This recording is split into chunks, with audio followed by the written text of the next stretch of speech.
efficient action.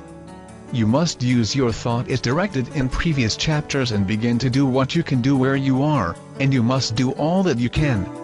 You can advance only by being larger than your present place, and no one is larger than his present place that leaves undone any of the work pertaining to that place. Only those who more than fill their present places advance the world. If a person does not quite fill their present place, you will see that they are going backward. Those who do not quite fill their present places are dead weight upon society, government, commerce, and industry. Others must carry them along at a great expense.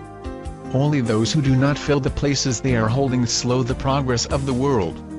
They belong to a former age and their tendency is toward degeneration. No society could advance if everyone was smaller than his place. The law of physical and mental evolution guides social evolution. In the animal world, evolution is caused by excess of life. When an organism has more life than can be expressed in the functions of its own plane, it develops the organs of a higher plane, and a new species is originated. There never would have been new species had there not been organisms that more than filled their places.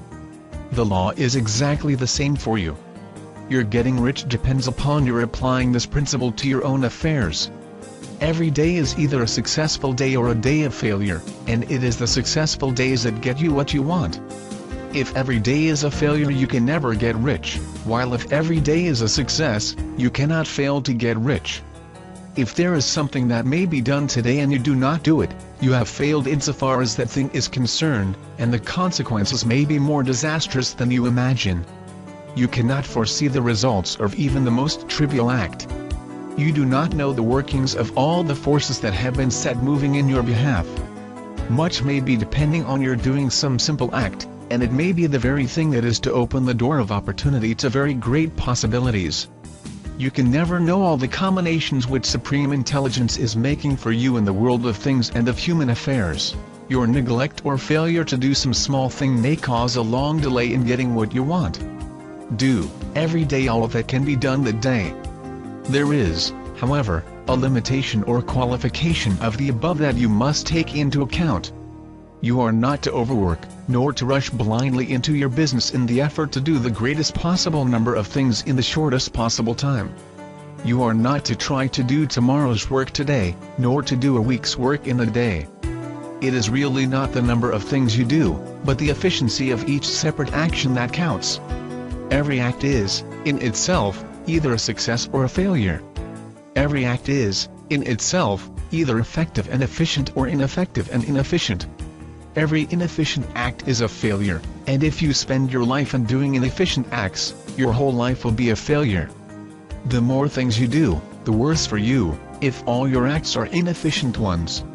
On the other hand, every efficient act is a success in itself, and if every act of your life is an efficient one, your whole life must be a success.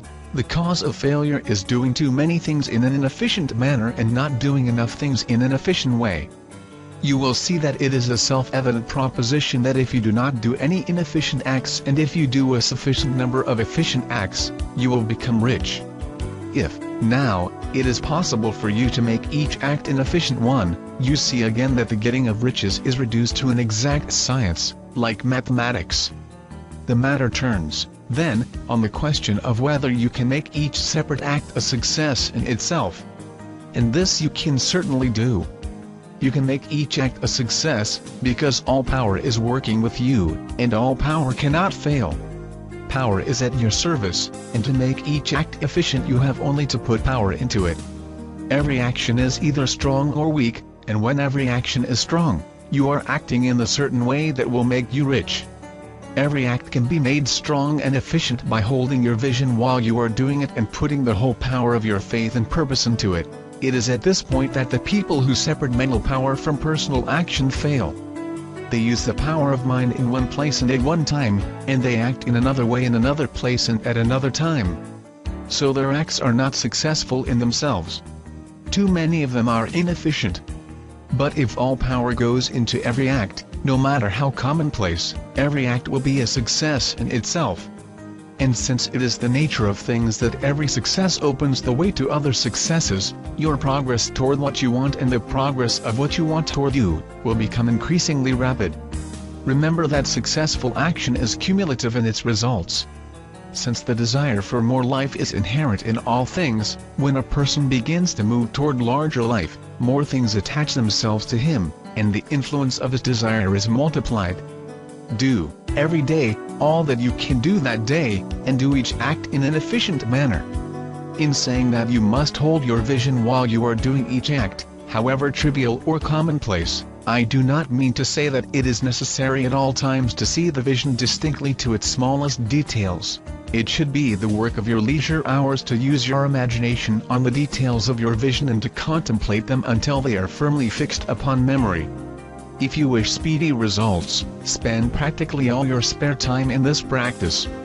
By continuous contemplation you will get the picture of what you want, even to the smallest details, so firmly fixed upon your mind and so completely transferred to the mind of formless substance, that in your working hours you need only to mentally refer to the picture to stimulate your faith and purpose and cause your best effort to be put forth.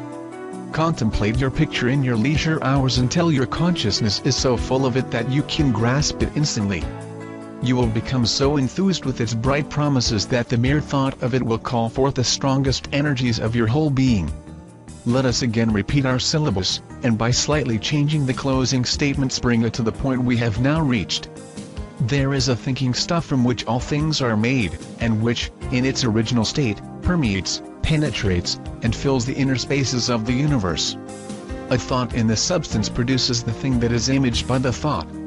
A person can form things in his thought, and, by impressing his thought upon formless substance, can cause the thing he thinks about to be created. In order to do this, a person must pass from the competitive to the creative mind. He must form a clear mental picture of the things he wants, and must do, with faith and purpose, all that can be done each day, doing each separate thing in an efficient manner.